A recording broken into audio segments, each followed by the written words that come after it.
सभी को हमारे YouTube चैनल में स्वागत है। और आज हम लोग देखेंगे क्लास ट्वेल्थ के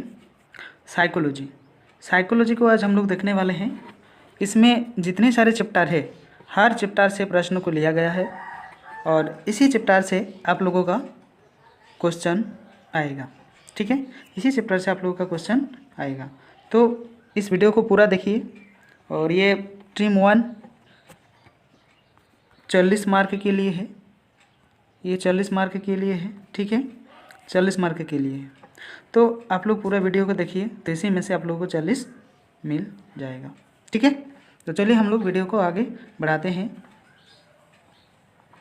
तो आप लोग ध्यानपूर्वक देखते जाइए। सभी चैप्टर को आज हम लोग कवर करेंगे इसी वीडियो में। ठीक है, चलिए पहले हम लोग देखेंगे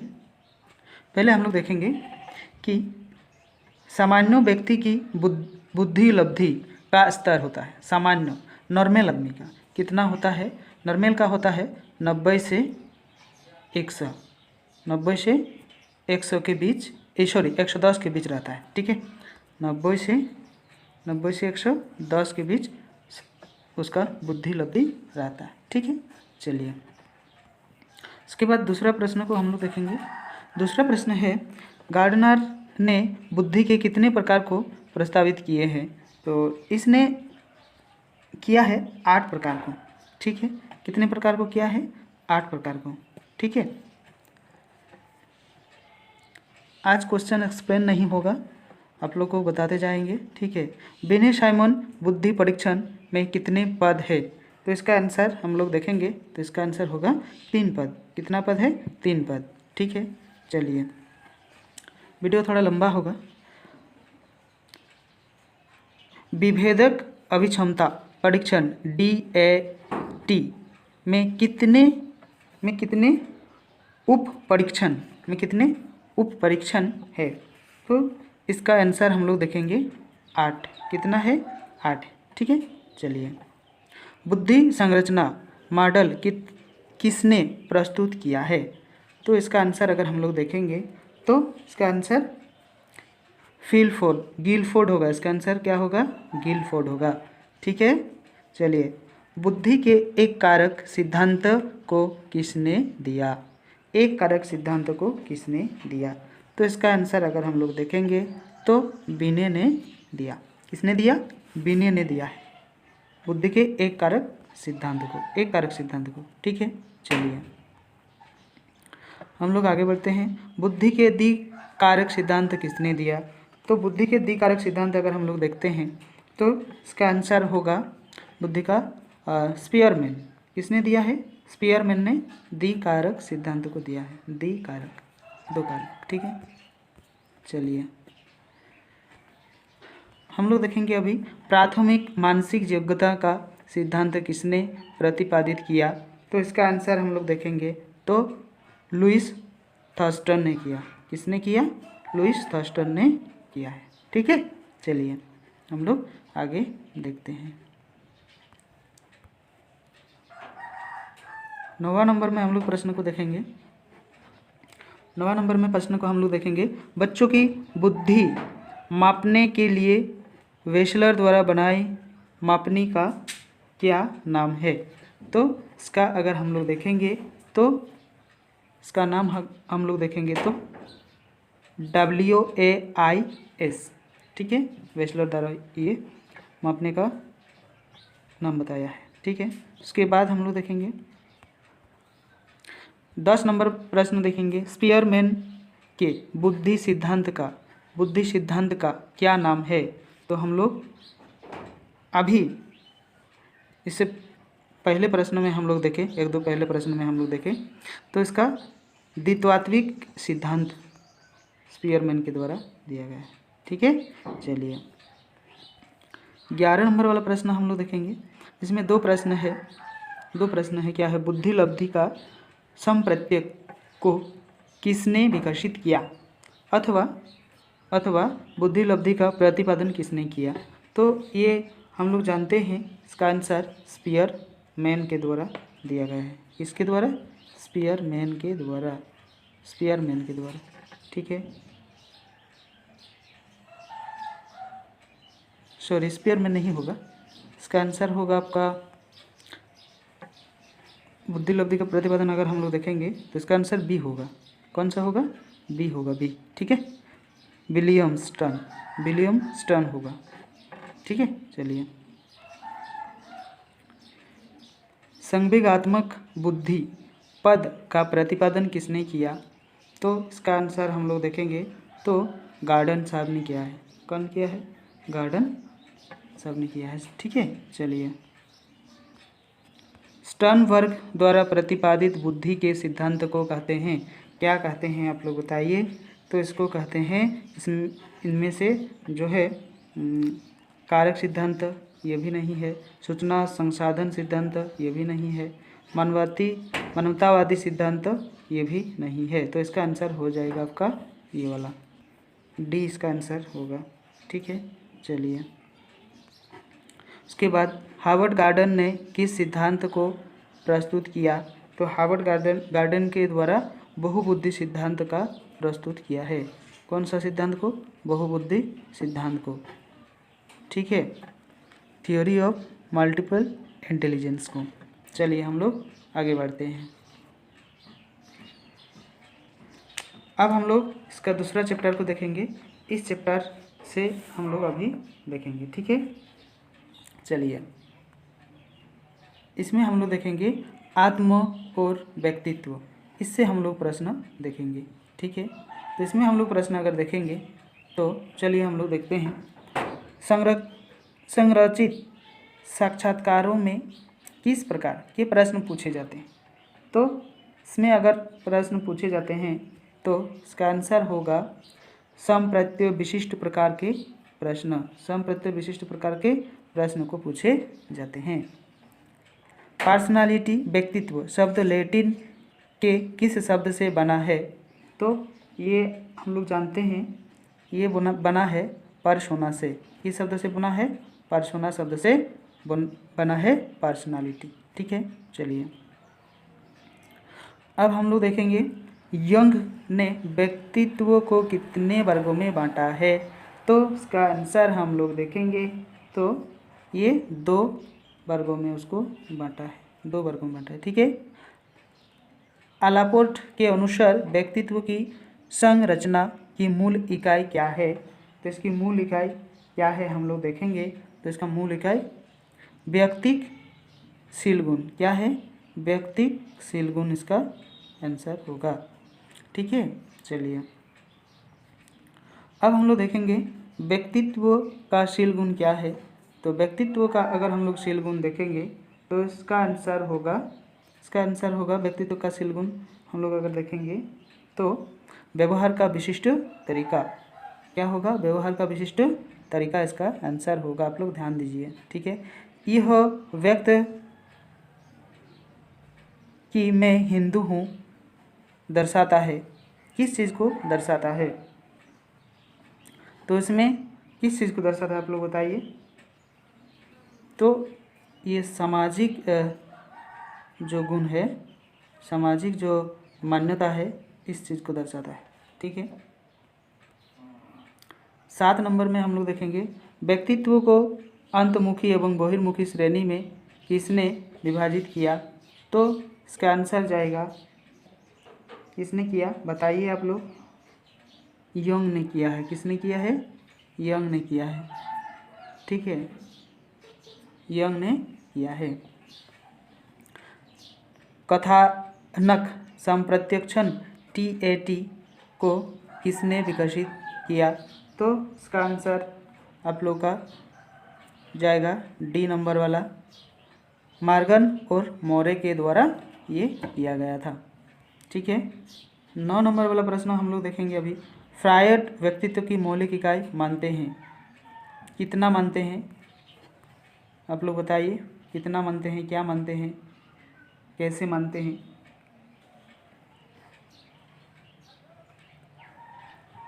तो इसका आंसर जाएगा मूल प्रवृत्तियाँ। किसको मानते हैं? मूल प्रवृत्तियाँ को मानते हैं। ठीक है, रोशो मशीलक्ष इंक ब्लॉक परीक्षण किसने विकसित किया? तो 10 नंबर का प्रश्न हम लोग देखेंगे तो हरमन रेशो के द्वारा, रोशर के द्वारा, ठीक है। चलिए 11 नंबर वाला प्रश्न हम लोग देखेंगे। शोल्डन के अनुसार शारीरिक बनावट का आधार निम्नों में से कौन सा नहीं है। तो कौन सा आप लोगों का नहीं पूछा है, तो नहीं है आप लोगों का, ये नहीं है। अगर हम लोग देखेंगे तो है पहले हम लोग जानेंगे क्या क्या है। स्थूलकाय ये है, मध्यकाय ये है, और लंबाकृतकाय ये भी है। गोलाकार जो है ये आप लोगों का आंसर ये नहीं है, तो ये गलत है, तो यही इसका आंसर राइट होगा, ठीक है। चलिए 12 नंबर वाला प्रश्न। कुशल व्यक्तित्व में प्रधानता पाई जाती है, किस प्रकार की प्रधानता उसको पाया जाता है। हम लोग अगर देखेंगे तो किस प्रकार का, पीले पित्ते का, ठीक है। चलिए रोरसा मसीलक्ष्य धब्बा परीक्षण में कितने मसीलक्ष्य धब्बा होते हैं। तो आप लोग बताइए इसमें कितने होते हैं। 10 होते हैं। कितने होते हैं? 10 होते हैं, ठीक है। चलिए 10 होते हैं। अब बताइए यह व्यक्तित्व कि मैं ईश्वर में विश्वास रखता हूँ दर्शाता है, किस चीज़ को दर्शाता है आप लोग बताइए। तो व्यक्तित्व की जो एक मान्यता है, अन्योन्यता है, मान्यता नहीं अन्योन्यता है, अलग अलग सोचने वाला जो होता है वही इसका होता है, ठीक है। विभिन्न प्रकार के सोचने वाला लोग रहता है, मनुष्य रहता है, वही इसका आंसर होगा, ठीक है। व्यक्तित्व का प्रारूप विज्ञान किसने प्रस्तावित किया है। तो इसका आंसर अगर हम लोग देखेंगे तो हिपोक्रेट्स इसका आंसर जाएगा 15 का ए, ठीक है। चलिए अब हम लोग देखेंगे 16 PF को किसने विकसित किया। तो इसका आंसर जाएगा आप लोगों का 16 नंबर का, इसका आंसर जाएगा कैटिल। कौन सा जाएगा? कैटिल इसका आंसर जाएगा। स्ववास्तविकरण का सिद्धांत किसने दिया। तो इसका आंसर जाएगा स्ववास्तविकरण का आंसर अगर हम लोग देखेंगे तो मास्लो के द्वारा दिया गया, ठीक है। चलिए हम लोग आगे बढ़ते हैं। निम्नों में से किसे स्व का प्रकार नहीं माना जाता है। तो स्व का प्रकार अगर हम लोग देखेंगे तो पहचान जो होता है इसको नहीं माना गया है, ठीक है। प्रारंभ में आत्मा का प्रयोग किस शास्त्र में किया जाता था। तो इसका आंसर हम लोग देखेंगे तो बी नंबर इसका आंसर होगा, शिक्षा शास्त्र, ठीक है। चलिए हम लोग देखते जाएंगे 20 नंबर प्रश्न को देखेंगे। अभी 20 नंबर प्रश्न, किस आत्मा का स्पष्टीकरण दूसरों के संबंध में होता है। तो इसका सामाजिक आत्मा जो होती है, सामाजिक आत्मा इसका राइट आंसर होगा। किसका अभिप्राय अपने व्यवहार को संगठित और जांचने योग्यता से है। तो इसका आंसर होगा आत्मनियमन। कौन सा होगा? आत्मनियमन से होगा, ठीक है। चलिए व्यक्ति के रूप में हम सदैव अपने मूल्य या मान या अपनी योग्यता के बारे में निर्णय या आकलन करते रहते हैं। व्यक्ति अपने बारे में यह मूल्य निर्णय क्या कहा जाता है। तो इसका आंसर अगर हम लोग देखेंगे तो आत्मनियंत्रण इसका आंसर होगा। कौन सा होगा? आत्मनियंत्रण होगा, ठीक है। अब हम लोग आ गए हैं और एक चैप्टर में और एक अध्याय में, जीवन की चुनौतियों का सामना। इसी से भी प्रश्न बहुत ज़्यादा रहते हैं। तो 1 नंबर वाला प्रश्न को हम लोग देखेंगे। आयुर्वेद में जीवन शैली के मूल तत्व कितने हैं। तो मूल तत्व अगर हम लोग देखेंगे तो कितना है आप लोग बताइए? 3 है, नहीं सॉरी 4 है। इसका आंसर 4, मतलब 20 का आंसर होगा 4 मूल तत्व। ठीक है। प्रतिबल के प्रमुख कितने प्रकार होते हैं? तो प्रतिबल के भी कितने प्रकार होते हैं? 3 प्रकार होते हैं। ठीक है, 3 प्रकार। समायोजन किस प्रकार की प्रक्रिया है? समायोजन किस प्रकार की प्रक्रिया है ये हम लोग जानेंगे। तो समायोजन होगा आपका गणनात्मक। किस प्रकार का होगा? गणनात्मक होगा। ठीक है। शोर एवं आयु, शोर एवं आयु शोर एवं वायु है। वायु प्रदूषण में कौन सा दवा कारक है?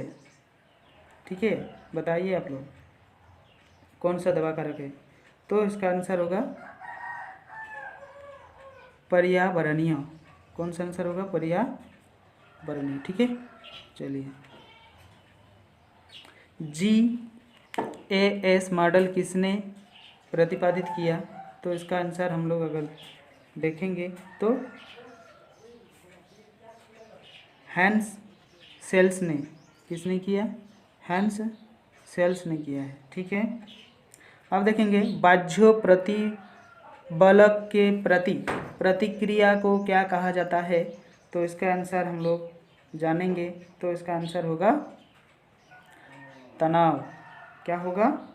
तनाव होगा। ये इसका आंसर होगा तनाव। ठीक है, चलिए।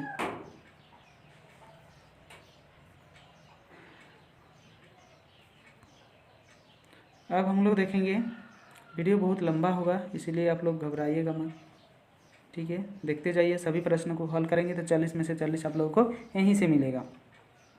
दबाव के संज्ञानात्मक सिद्धांत को किसने प्रतिपादित किया है? तो इसका आंसर अगर हम लोग देखेंगे तो 7 नंबर वाला का आंसर हम लोग देखेंगे तो इसका आंसर हो जाएगा, आप लोग बताइए, लेजरस। कौन सा आंसर होगा? लेजरस वाला, ये 1 नंबर का आंसर होगा। ठीक है। 8 नंबर में बताइए, आधुनिक दबाव के शोध के जनक है। आधुनिक दबाव के शोध के जनक कौन से हैं? तो इसके भी हैंस सेल्स होगा इसका आंसर। ए नंबर वाला इसका आंसर होगा। ठीक है। 9 नंबर में देखिए, कुंठा एवं दंत में कौन सा दबाव कारक है? तो ये आंसर चला जाएगा आप लोगों का, बी, सामाजिक नहीं, मनोवैज्ञानिक होगा इसका आंसर बी में। ये वाला इसका आंसर होगा साइकोलॉजिकल होगा। ठीक है, साइकोलॉजिकल होगा इसका आंसर। दबाव संरक्षण प्रशिक्षण की विधि किसने विकसित की है? तो इसका आंसर हम लोग अगर देखेंगे तो 10 वाला में आंसर देखेंगे तो क्या होगा? मिचेन बम होगा, ये वाला आंसर होगा इसका। ठीक है, चलिए हम लोग देखेंगे बाकी। हैंस सेल्स के अनुसार किसी भी मांग के प्रति शरीर की विशिष्टता अनुक्रिया को कहते हैं। क्या कहते हैं आप लोग बताइए? क्या कहते हैं बताइए आप लोग? तो इसको कहते हैं दबाव। क्या कहते हैं? दबाव कहते हैं। ठीक है, इसका आंसर दबाव होगा। इसके बाद हम लोग देखेंगे 12 नंबर में देखेंगे, निम्नों में से कौन सामाजिक तनाव के लिए उत्तरदायी नहीं है? तो नहीं है मतलब नेगेटिव क्वेश्चन है, तो इसका आंसर हो जाएगा आपका असंक्रमय तंत्र। डी नंबर इसका आंसर होगा। इसका आंसर डी होगा। ठीक है, चलिए 13 नंबर वाला प्रश्न देखेंगे, कुसमायोजन का अर्थ क्या होता है?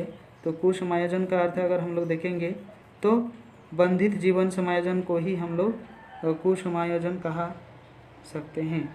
इसका आंसर ये वाला होगा। ठीक है, चलिए प्रतिबल किसने प्रभावित करती है? तो इसका आंसर क्या होगा? व्यवहार इसका आंसर होगा व्यवहार। ठीक है, चलिए अब आ गए हैं हम लोग और एक चैप्टर में। इस चैप्टर को भी अच्छे से जानेंगे, मनोवैज्ञानिक विकार क्या है। मनोवैज्ञानिक विकार क्या है इस पर भी हम लोग जानेंगे, चर्चा भी करेंगे। निम्नलिखित में से किसने सर्वांगीण उपागम को विकसित किया? तो एक नंबर वाला प्लेटो के द्वारा। किनके द्वारा? प्लेटो के द्वारा। ठीक है। उसके बाद सर्वप्रथम किसने अचेतन मन को मानसिक रोगों का कारण माना है? तो हम लोग जानेंगे, इसका आंसर होगा, हम लोग जानेंगे, इसका आंसर हो जाएगा आपका ए नंबर, फ्रायड। किसने? फ्रायड ने। ठीक है। मनोविकलता किस प्रकार का रोग है? मनोविकलता अगर हम लोग जानेंगे तो यह एक किस प्रकार का रोग है? जटिल। किस प्रकार का रोग है? जटिल। ठीक है। चलिए, मनोवैज्ञानिक मॉडल सर्वप्रथम डैश ने प्रतिपादित किया? किसने प्रतिपादित किया है बताइए आप लोग, किसने प्रतिपादित किया है बताइए। तो 4 नंबर का आंसर जाएगा आपका, किसने प्रतिपादित किया? फ्रायड ने। किसने? फ्रायड ने। ठीक है। 5 नंबर वाला प्रश्न को हम लोग देखेंगे। 6 चिड़चिड़ियापन, हठ, चिड़चिड़ियापन, दुराग्रस्त अवज्ञा प्रदर्शित करने वाले ग्रस्त है डैश विकार है। तो यह किस प्रकार का विकार हम लोग जान सकते हैं? तो इसका आंसर होगा विरुद्धक होगा इसका आंसर, ये वाला इसका आंसर होगा। ठीक है। चलिए, 6 नंबर में हम लोग देखेंगे, दुश्चिंता विकार का संबंध किससे है? तो इसका आंसर हम लोग अगर जानेंगे तो इसका आंसर क्या होगा आप लोग बताइए। गामा एमिनोब्यूटिरिक एसिड इसका आंसर होगा, ये वाला इसका आंसर होगा। ठीक है। चलिए, दुश्चरित व्यक्ति में कौन से लक्षण पाए जाते हैं? तो इसका अगर हम लोग देखेंगे तो देखिए, हृदय गति का तेज बढ़ना ये भी है, सांस की कमी होना ये भी है, दस्त होना ये भी है। तो उपरोक्त में से सभी इसका आंसर होगा। ठीक है। चलिए, 8 नंबर प्रश्न को देखिए। 8 नंबर प्रश्न को देखिए, विसामान्य, कष्टप्रद, अपक्रियात्मक और दुखद व्यवहार को क्या कहते हैं? व्यवहार को कहा जाता है, क्या कहा जाता है आप लोग बताइए।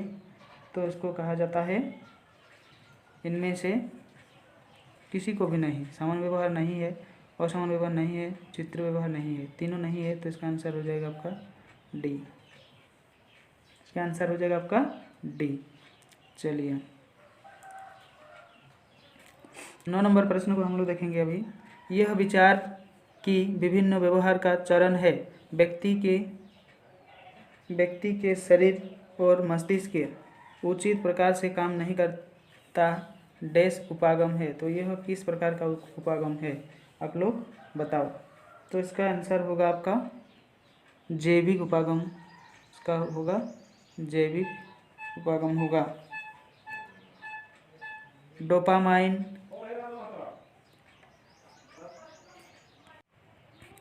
तो हम लोग देखेंगे 10 नंबर वाला प्रश्न को। ठीक है।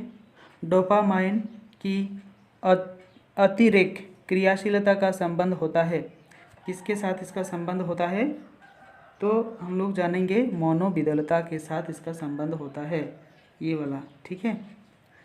बिना किसी आंगिक कारण के पीड़ा, अम्लता आदि लक्षण प्रदर्शित करना सूचना होता है डैश रोग का। किस रोग का? ये हम लोग को सूचना देता है। चलिए, हम लोग ऑप्शन को देखते हैं। तो हम लोग ऑप्शन देखेंगे तो इसका आंसर हो जाएगा हमारा कार्य, इसका आंसर हो जाएगा बी, जो दिया हुआ है देखिए, कार्य आलम्बिया विकार। ठीक है। चलिए,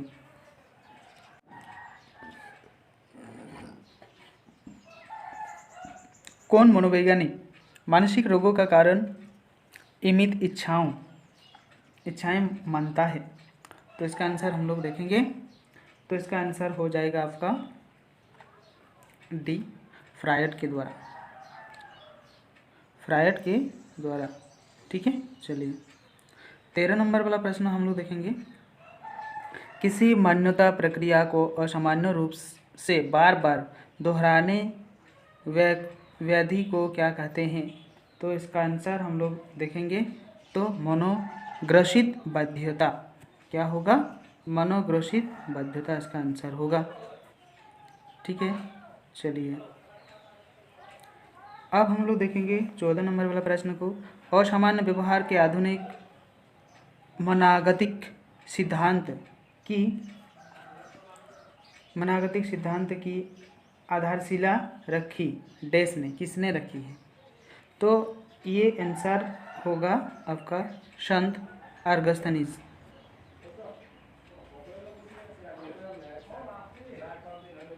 ठीक है, चलिए हम लोग देखेंगे अभी सामान्य दुर्वृत्ति के कितने प्रकार हैं। तो इसका हम लोग देखेंगे तो 2 प्रकार में इसको बांटा है। कितने? 2 में। चिकित्सा उपागम से हम लोग कुछ प्रश्न को देखेंगे और यही सब प्रश्न आप लोगों का एग्जाम में आने वाले हैं। ठीक है, तो सभी को देखते जाइए पूरा। ठीक है, कोई भी प्रश्न आप लोगों का नहीं छूटेगा। वैश्विक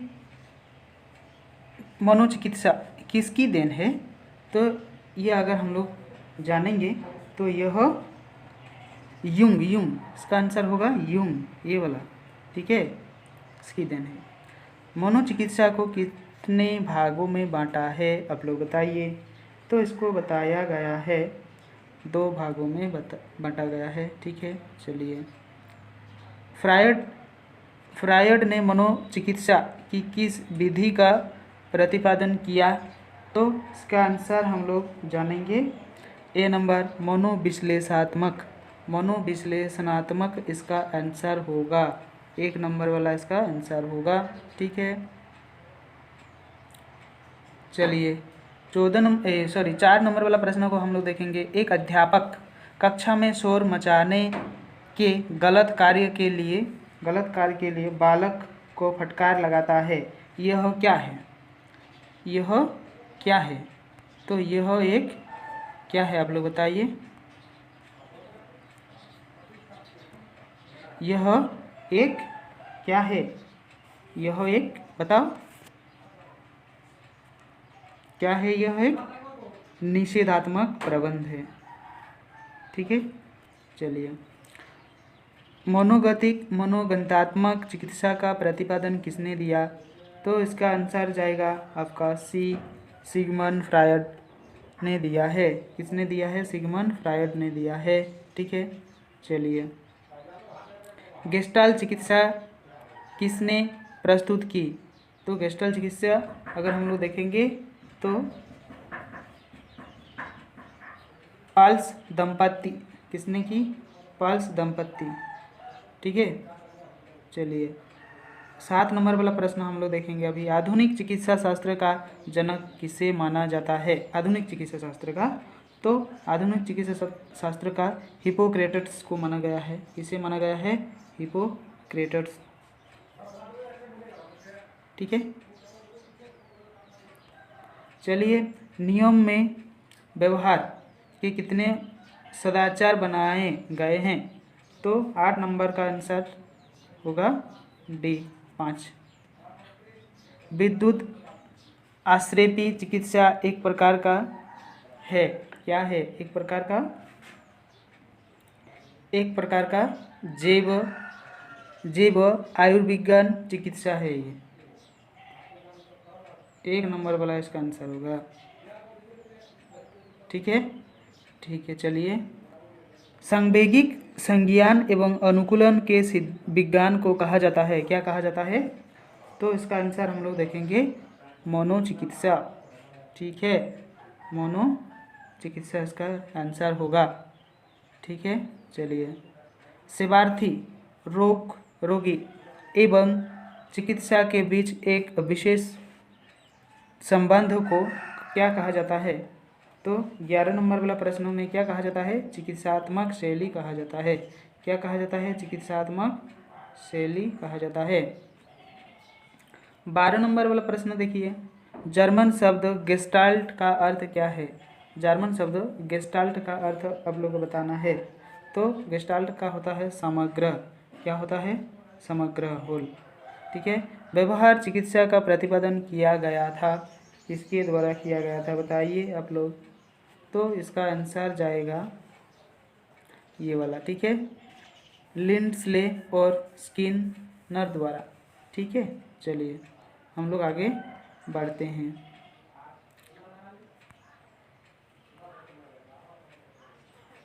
चौदह नंबर वाला प्रश्न हम लोग देखेंगे अभी। मानसिक रोगों के उपचार हेतु अनिर्देशात्मक चिकित्सा पद्धति कौन प्रकाश में लाया है? कौन प्रकाश में लाया है? तो इसका आंसर अगर हम लोग जानेंगे, देखेंगे, तो इसका आंसर होगा कार्ल रोजर्स। ठीक है। लोगों को स्वतंत्रता है और उसके पास विकल्प हैं। उसके पास विकल्प हैं। किस चिकित्सा का काल्पनिक परिकल्पना है? आप लोग बताइए। तो इसका आंसर होगा रोगी केंद्रित होना चाहिए। रोगी के अनुसार ही हम लोग ये कर सकते हैं। ठीक है, चलिए जो 16 नंबर वाला प्रश्न हम लोग देखेंगे। 16 नंबर वाला प्रश्न, अंत मनोदंत को मनोवैज्ञानिक विकारों का मुख्य कारण समझा है डैश। तो इसका आंसर हो जाएगा आपका मनोवैज्ञानिक उपागम। क्या हो जाएगा? मनोवैज्ञानिक उपागम इसका आंसर होगा। ठीक है, चलिए अब हम लोग देखेंगे निम्नों में से कौन सा मनोवैज्ञानिक सिद्धांत से संबंधित नहीं है। तो इसका आंसर हो जाएगा आपका 17 नंबर वाला सी, क्रॉमिक विसंवेदीकरण। ठीक है, ये वाला इसका आंसर होगा। चलिए अभिवृत्ति एवं सामाजिक संज्ञान, इससे हम लोग कुछ प्रश्न को देखेंगे। ठीक है, सभी चैप्टर इम्पोर्टेंट है आप लोगों का। ठीक है, चलिए पूर्वाग्रह एक प्रकार है। क्या है पूर्वाग्रह? एक प्रकार, तो एक प्रकार मनोवृत्ति का, यानी एटीट्यूड जिसे हम लोग कहते हैं। ठीक है, मनोवृत्ति। लिकर्ट स्केल में कितने विकल्प होते हैं? तो ये 5 विकल्प होते हैं। कितने? 5। मनोवृत्ति किस प्रकार का गुण प्रक्रिया है? तो इसका आंसर हम लोग देखेंगे तो अर्जित। क्या है? अर्जित है। वह व्यक्ति जो छवि बनाता है उसे क्या कहते हैं? जो लोग छवि बनाते हैं उसे क्या कहते हैं? तो उसे हम लोग कहेंगे प्रत्यक्षणकर्ता। प्रत्यक्षणकर्ता। ठीक है, चलिए अब देखेंगे अभिवृत्ति मापन की सबसे प्रचलित विधि कौन सी है? तो इसकी सबसे प्रचलित विधि है आपका लिकर्ट मापनी विधि। लिकर्ट मापनी विधि। ठीक है, चलिए हम लोग अभी आगे बढ़ते हैं। ठीक है, बहुत सारा प्रश्नों को लिया गया है, सभी चैप्टर को कवर किया गया है ताकि आप लोगों का कोई समस्या ना हो सके। ठीक है, चलिए हम लोग देखते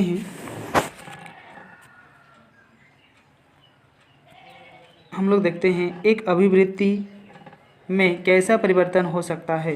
तो एक अभिवृत्ति में आप लोगों का कोई परिवर्तन नहीं हो सकता है, मतलब नहीं होता है। ठीक है,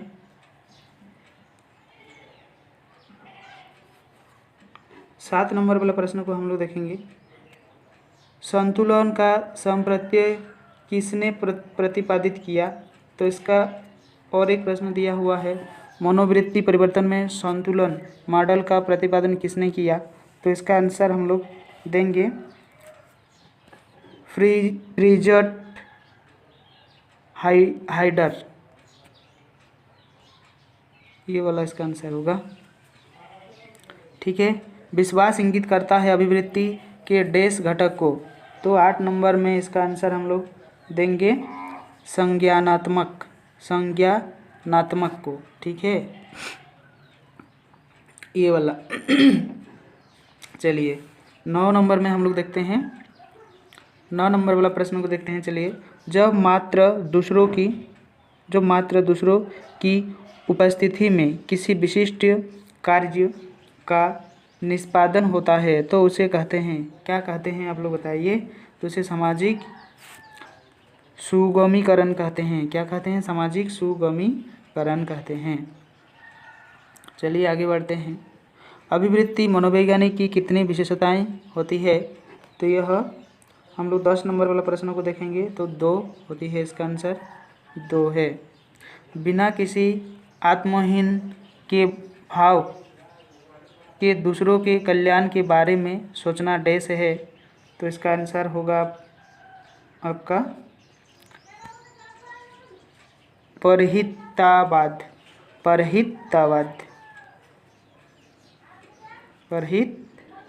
ठीक है, ए नंबर। एक स्कीमा या अनिवित्ति योजना है, अनिवित्ति योजना है, यह किस प्रकार की योजना है? तो 12 नंबर प्रश्न हम लोग देखेंगे तो यह मानसिक संरचना है। क्या है? मानसिक संरचना है। ठीक है। संचयी रेटिंग विधि निर्मित की गई है, किनके द्वारा की गई है? तो यह सी नंबर जो है लिकर्ट के द्वारा किया गया है। चलिए हम लोग आगे बढ़ते हैं। ठीक है, अब और एक चैप्टर हम लोग को मिला है सामाजिक प्रभाव एवं समूह प्रक्रम। ठीक है, चलिए कूले ने समूहों को कितने भागों में बांटा है? तो कूले के द्वारा समूहों को 2 भागों में बांटा है। ठीक है, चलिए निर्माणाधीन समूहों के सदस्यों के बीच अंतदंत समूह निर्माण की डैश अवस्था है। तो 2 नंबर का आंसर हो जाएगा द्वितीय, सेकंड। ठीक है, चलिए व्यक्ति समूह में क्यों सम्मिलित होते हैं? व्यक्ति जो है समूह में क्यों सम्मिलित होते हैं, मतलब एक साथ क्यों लोग रहना चाहते हैं? तो ये सुरक्षा के लिए, प्रतिष्ठा के लिए, आत्मसम्मान के लिए, तीनों इसका आंसर होगा। ठीक है, चलिए 4 नंबर वाला हम लोग प्रश्न देखेंगे। सड़क के किनारे तमाशा दिखाने वाले के चारों ओर लोगों का जमाव होना डैश का उदाहरण है। तो यह किस प्रकार का उदाहरण है? ठीक है, तो यह दर्शक के रूप में लोग रहते हैं, इसके रूप में, दर्शक के रूप में। ठीक है, चलिए 5 नंबर में देखिए, टकमैन के अनुसार समूह निर्माण की विकासात्मक अवस्थाएं होती है, कितने होती है? 5 नंबर वाला। तो इसका आंसर आप लोगों का क्या होगा? 5 होगा। इसका आंसर 5 यानी कि डी होगा। ठीक है, चलिए 6 नंबर का प्रश्न देखेंगे। सामाजिक प्रभाव का सर्वाधिक अप्रत्यक्ष रूप है। तो इसका अप्रत्यक्ष रूप अगर हम लोग देखेंगे तो इसका आंसर बी होगा। क्या होगा?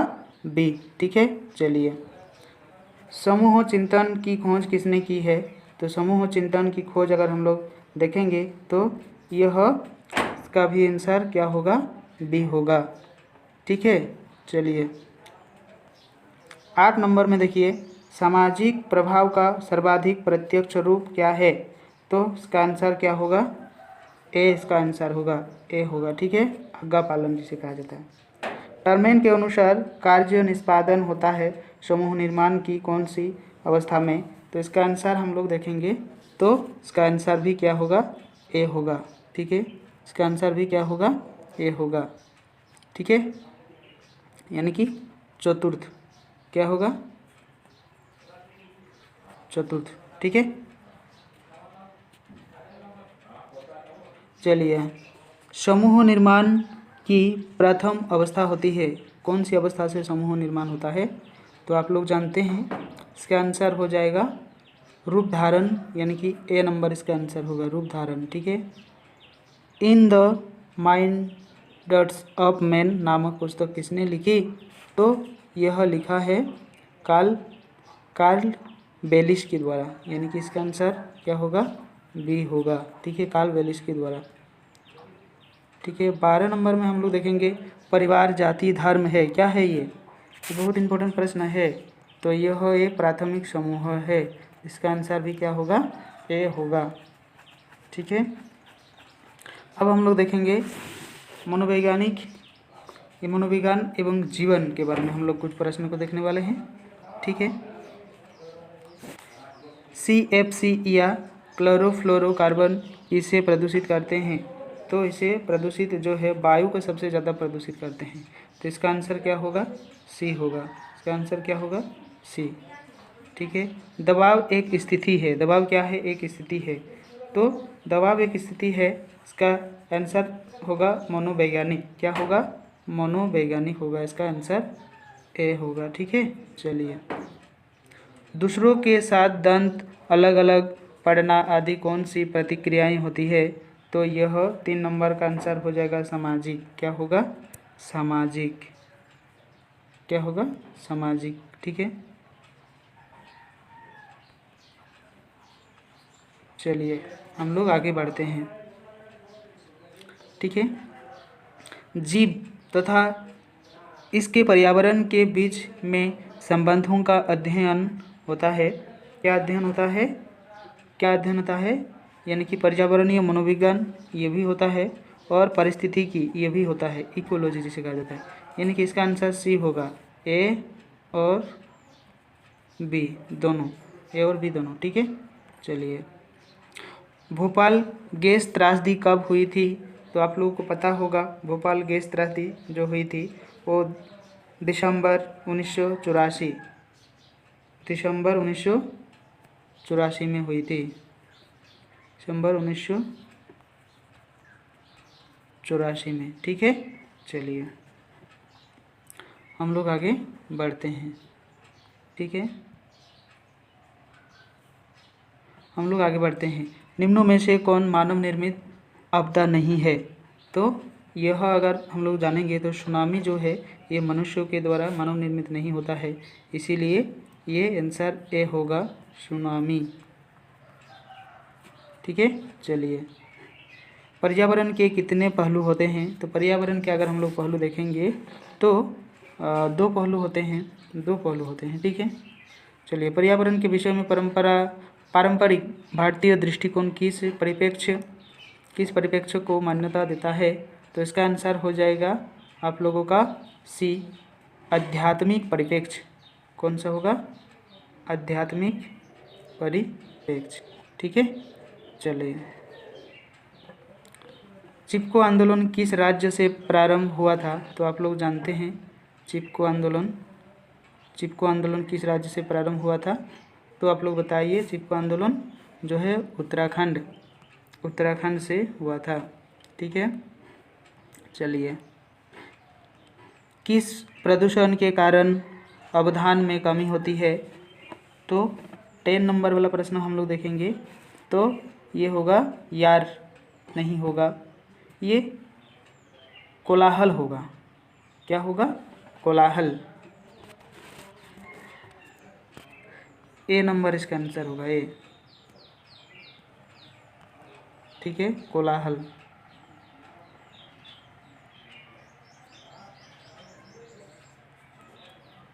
ठीक है, चलिए, उत्तराखंड क्षेत्र के चिपको आंदोलन मानव पर्यावरण संबंध जो होता है, संबंध में किस परिप्रेक्ष्य का उदाहरण है, तो यह आध्यात्मिक परिप्रेक्ष्य, इसका आंसर होगा। ठीक है, चलिए, भीड़ की अनुभूति बड़ी संख्या में जन समुदाय अथवा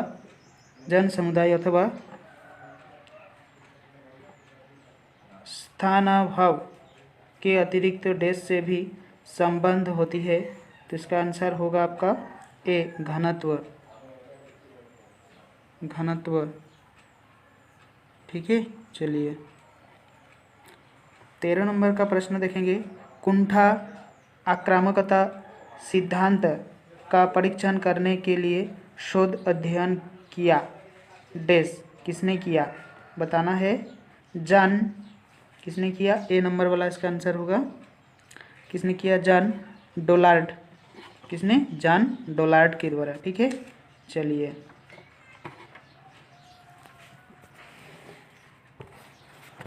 अब हम लोग देखेंगे नेक्स्ट। ठीक है, आप लोग बने रहिए, इसको हम ख़त्म कर देते हैं। किसने सबसे पहले पर्यावरण मनोविज्ञान की व्याख्या की? तो इसका आंसर हो जाएगा आपका ए आल्टमैन। किसके द्वारा? आल्टमैन के द्वारा। मानव पर्यावरण संबंधों का अध्ययन करने वाला कहा जाता है, क्या कहा जाता है? आध्यात्मिक मनोविज्ञान, सॉरी औद्योगिक मनोविज्ञान नहीं, इसका आंसर ये होगा पर्यावरण मनोविज्ञान, बी नंबर। ठीक है, मनोवैज्ञानिक कौशलों का विकास, मनोवैज्ञानिक कौशलों का विकास होता है।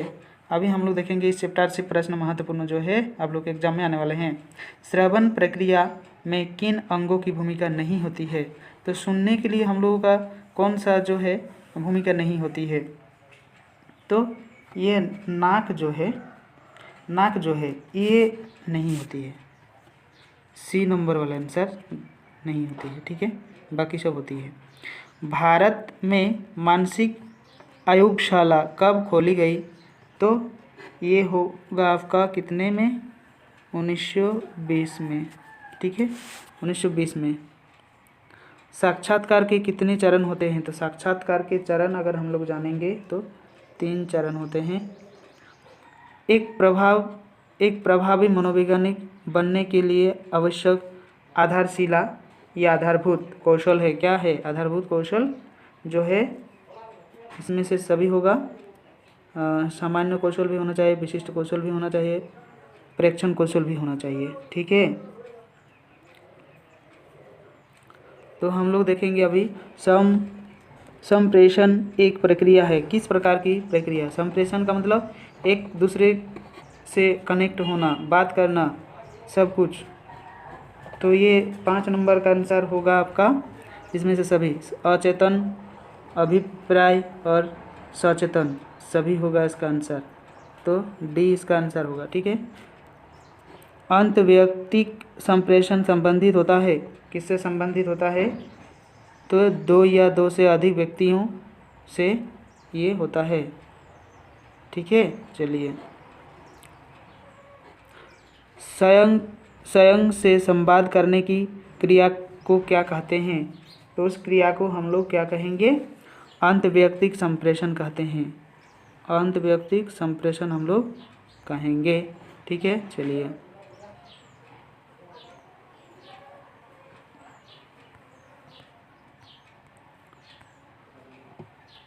8 नंबर वाला प्रश्न हम लोग देखेंगे। एक प्रभावी परामर्शदाता के गुण नहीं होते हैं, जो नहीं गुण होते हैं वही हम लोग को बताना है। ठीक है, तो जो गुण होते हैं ये हम लोग को जानना है।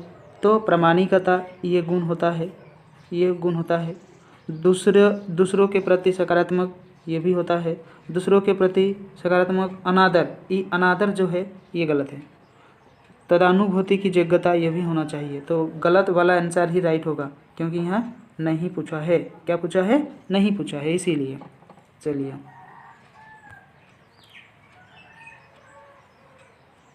अब देखेंगे हम लोग, वक्ता द्वारा अपनी बातों को श्रोताओं तक पहुंचाना डैश संप्रेषण होता है। तो यह किस प्रकार का संप्रेषण होता है? तो यह सार्वजनिक संप्रेषण होता है। ठीक है, सार्वजनिक। तो आज हम लोगों ने देखा ये मनोविज्ञान, साइकोलॉजी का सभी इम्पोर्टेंट चैप्टर के जितने सारे प्रश्न थे सभी हम लोगों ने देखा, और यही सब क्वेश्चन आप लोग के एग्ज़ाम में आने वाले हैं। तो इस वीडियो को पूरा ज़रूर देखिए, और जो जिसने देखा उसको बहुत बहुत धन्यवाद, और आप लोगों का एग्ज़ाम अच्छे से हो और यही सब प्रश्न पूछे। ठीक है, और जो इस चैनल में न्यू स्टूडेंट है वो सबसे पहले इस चैनल को सब्सक्राइब जरूर करें, ताकि आने वाले वीडियो का नोटिफिकेशन मिल सके। और अगर वीडियो अच्छा लगा है और आप लोग समझ रहे हैं कि इसमें थोड़ा सा हेल्प रहेगा, तो एक लाइक ज़रूर करें और एक कमेंट्स ज़रूर करें। तो आप लोगों को